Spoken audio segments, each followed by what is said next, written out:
數以萬計摩洛哥人湧入西班牙領土呢啲畫面，國際輿論第一個反應係因為西班牙法院嘅判決觸發今次事件，政府對非法入境者亦都係太仁慈。咁當然呢啲想法同歐美反移民嘅右翼政治取向不謀而合。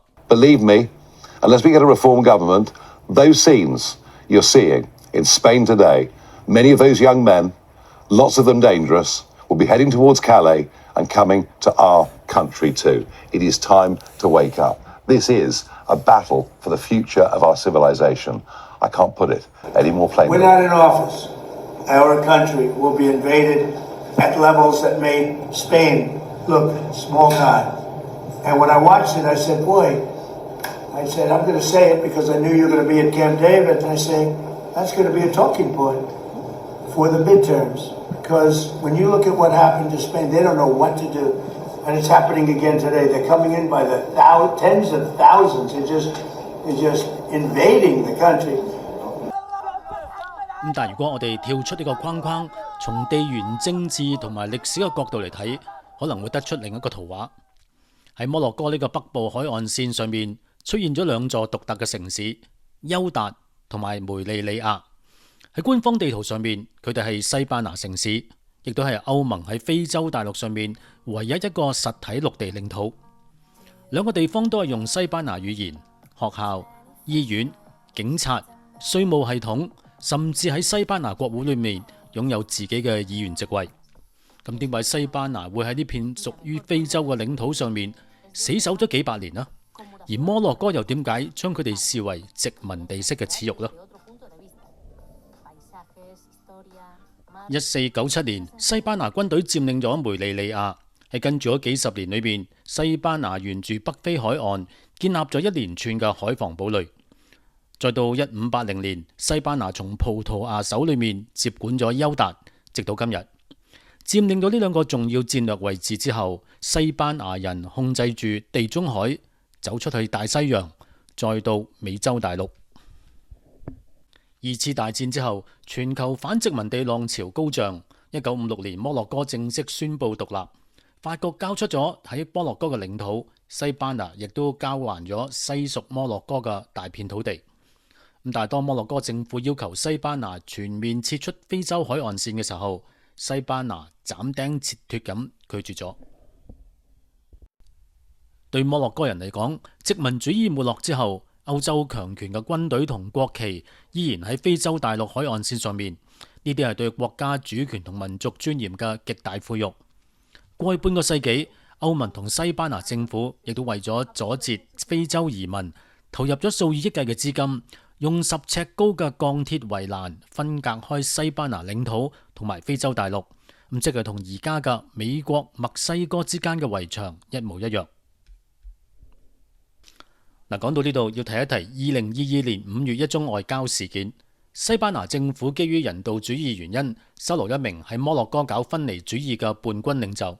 呢個舉動激怒咗摩洛哥，喺短短幾日之內，摩洛哥邊防人員默許，甚至係放行超過8000個摩洛哥人直接游水或者係涉水進入休達。嗰次係第一次摩洛哥利用難民嚟到脅迫西班牙。當時西班牙軍隊出動，全城進入緊急狀態。呢場危機令到西班牙同歐盟深刻咁意識到，休達同梅利里亞嘅命運好大程度上握喺摩洛哥人手裏邊。咁最終西班牙被迫作出重大外交妥協，轉而支持摩洛哥對西撒哈拉嘅自治計劃，兩個關係得以暫時平息。但係故事仲未講完㗎，喺過去幾年就喺西班牙同摩洛哥關係緩和嘅時候，加入咗另一個元素，美國。特朗普第一同第二任期對歐洲左翼一直都係唔係咁友好㗎，對西班牙左翼政府更加係咬牙切齒。咁相反，特朗普對摩洛哥皇室關係就相當密切啦。呢啲背後到底發生咩事呢？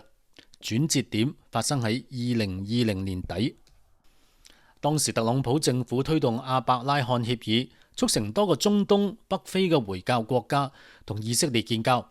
為咗換取摩洛哥同以色列關係正常化，特朗普政府喺臨卸任之前開出咗一個摩洛哥夢寐以求嘅籌碼。美國官方正式承認摩洛哥對西撒哈拉地區擁有完全嘅主權，因為長期以嚟聯合國同歐洲各國喺西撒哈拉問題上面一直保持住支持自決、保持中立嘅官方立場。摩洛哥有咗美國背書之後，就可以完全掌控呢塊土地啦。由桑切斯領導嘅西班牙左翼聯合政府喺意識形態上面同美國嘅右翼保守派格格不入。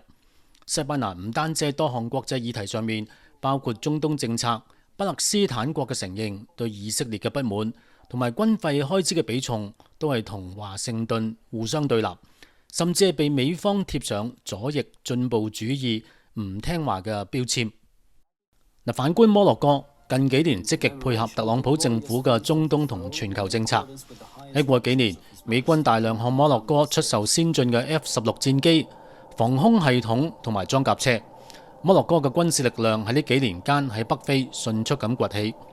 西班牙軍方同當地嘅智庫開始擔心，一旦摩洛哥喺美國嘅背書之下，對呢兩個城市發動更激進嘅混合戰，好似係利用難民或者係經濟封鎖，西班牙可能面臨喺北約內部孤立無援嘅困境。咁即係話，今次嘅難民危機，其實西班牙人一早已經預見咗。好啦，講咗以上呢啲歷史背景之後，大家係咪仲覺得今次難民潮事件單純係西班牙法院嘅判決、左翼政府嘅大愛包容，還是涉及超級大國嘅地緣博弈呢？好啦，呢一集嘅 JW 檔案講到呢度，下一集再見。